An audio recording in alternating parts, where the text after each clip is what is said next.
కర్నూలు నగరంలో ఓ చిన్నారి భిక్షాటన చేస్తున్న వీడియో ఫోటోలు సామాజిక మాధ్యమాలలో వైరల్ అయిన ఘటనపై విద్యాశాఖ మంత్రి నారా లోకేష్ వెంటనే స్పందించారు.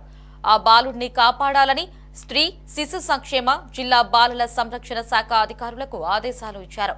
వెంటనే కర్నూలు జిల్లా బాలల సంరక్షణ అధికారిని శారద ఆధ్వర్యంలో చిన్నారి కోసం నగరంలో పలు ప్రధాన మార్గాలలో అన్వేషించారు. అయితే వీడియోలో ఉన్న చిన్నారిది కర్ణాటక అని అక్కడి యాచకులు చెప్పారు.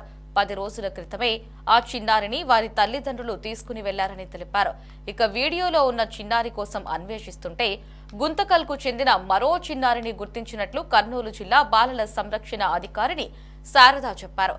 ఈ చిన్నారి తల్లిదండ్రులను కర్నూలుకు రప్పించి వారితో గుంతకల్కు పంపించినట్లు వివరించారు.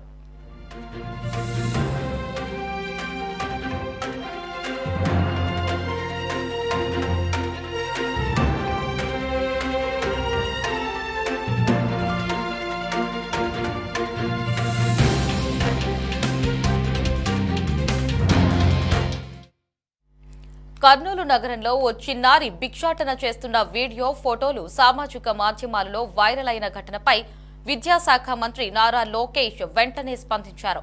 ఆ బాలుడిని కాపాడాలని స్త్రీ శిశు సంక్షేమ జిల్లా బాలల సంరక్షణ శాఖ అధికారులకు ఆదేశాలు ఇచ్చారు. ఇక వెంటనే కర్నూలు జిల్లా బాలల సంరక్షణ అధికారిని శారద ఆధ్వర్యంలో చిన్నారి కోసం నగరంలోని పలు ప్రధాన మార్గాలలో అన్వేషించారు. అయితే వీడియోలో ఉన్న చిన్నారిది కర్ణాటక అని అక్కడి యాచకులు చెప్పారు. 10 రోజుల క్రితమే ఆ చిన్నారిని వారి తల్లిదండ్రులు తీసుకుని వెళ్లారని తెలిపారు.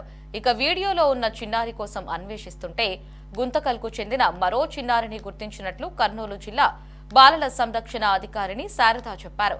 ఈ చిన్నారి తల్లిదండ్రులను కర్నూలుకు రప్పించి వారితో గుంతకల్కు పంపించినట్లు వివరించారు.